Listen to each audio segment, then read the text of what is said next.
Hello friends, I am Vikas Bhardwaj. Welcome to Ansarkari. In this topic, we are taking up life of the people in Vedic Age.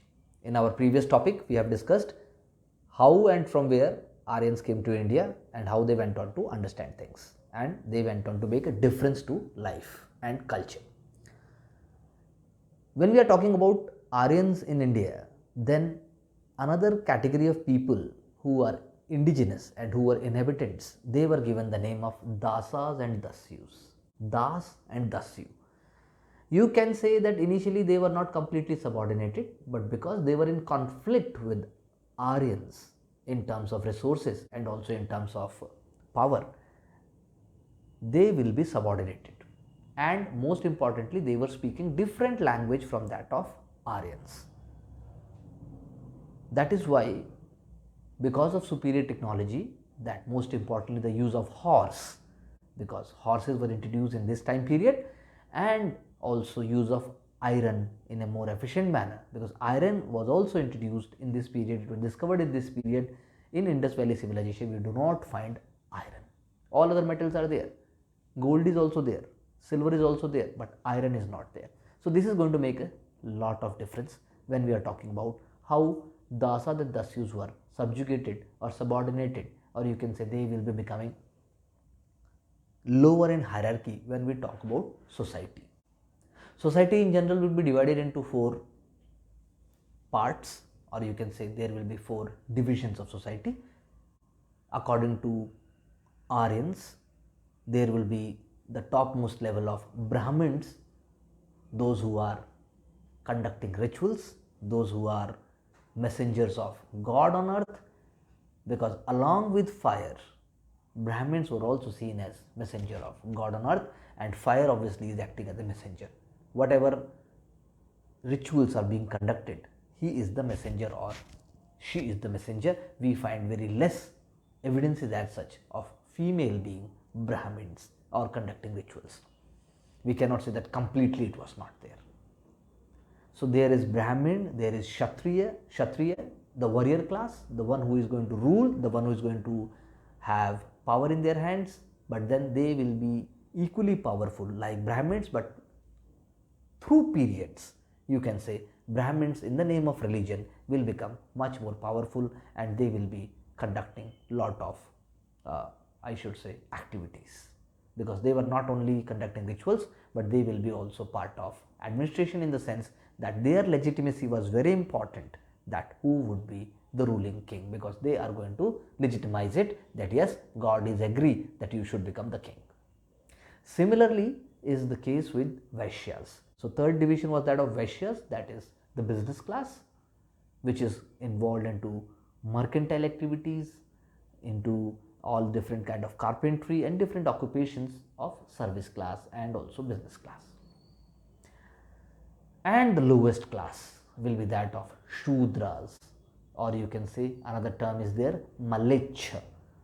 So they were seen as the people who will be doing menial jobs, the jobs which are not to be done by the upper classes, the jobs which are not to be done by the respected classes, and they were not even allowed to live within the precincts of the society. They were asked to live outside the society.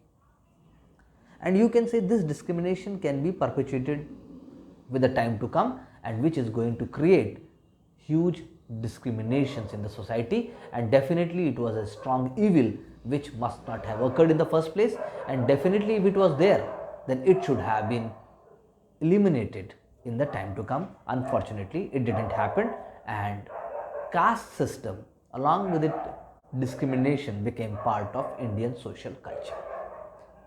Otherwise, we can say there were number of amusements. People were passing their time through different amusements. Most important amusement was that of gambling. We know gambling is today not legal in many parts, but then gambling in those times was seen as a kind of a normal activity, and everybody enjoyed it and participated in it. Similarly, when we are talking about religion, then there will be gods. Gods will be seen as superhumans.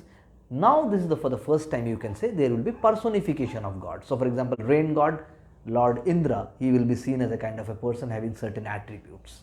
Similarly, Agni, similarly Usha, or similarly Surya. So there will be different kind of gods time to come, which will be seen as a very important part of culture in the Vedic age, or you can say the later Vedic age, not in the very early part but in the later part.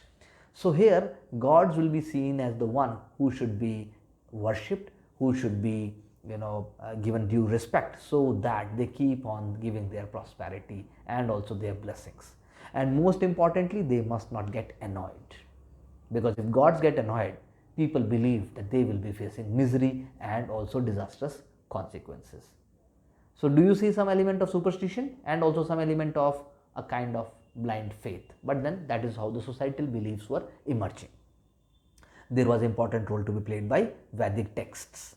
It is in this context we say that the society in Vedic life was moving towards little complexity. It was moving towards little bit more surplus, where more amount of grains and more amount of cultivation was being done, but the certain community and certain part of society was engaged in service classes. And most importantly, women's position was little bit subordinated when we compare to the previous part, or you can say early Vedic age, or you can say the times of Harappan civilization. But at the same time, there were people who were thinking about more pertinent questions, that who we are, why the God should be there, what happens after life, what is the purpose of life, why if I am a Brahmin I should follow my father's occupation only, because initially occupation was not based upon hereditary.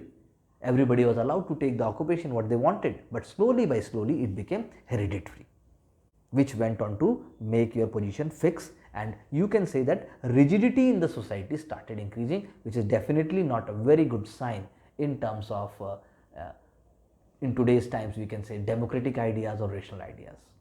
So such kind of ideas were asked by many people who were wandering from village to village or from places to places. All such ideas were compiled and they were written down in texts which are known as Upanishads, and Upanishads are part of Vedas. So you can say Vedic age reflected a kind of a very significant in a different phase than that of Harappan civilization, but here also lot of new ideas and thoughts emerge. I leave you with a question, that what ideas and what kind of values of Vedic age do you find sustained over a period of time in Indian culture, and which you can see even in the contemporary times?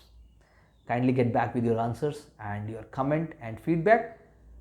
Do subscribe our channel and keep on doing a lot of hard and smart work to get success in exams. Thank you very much.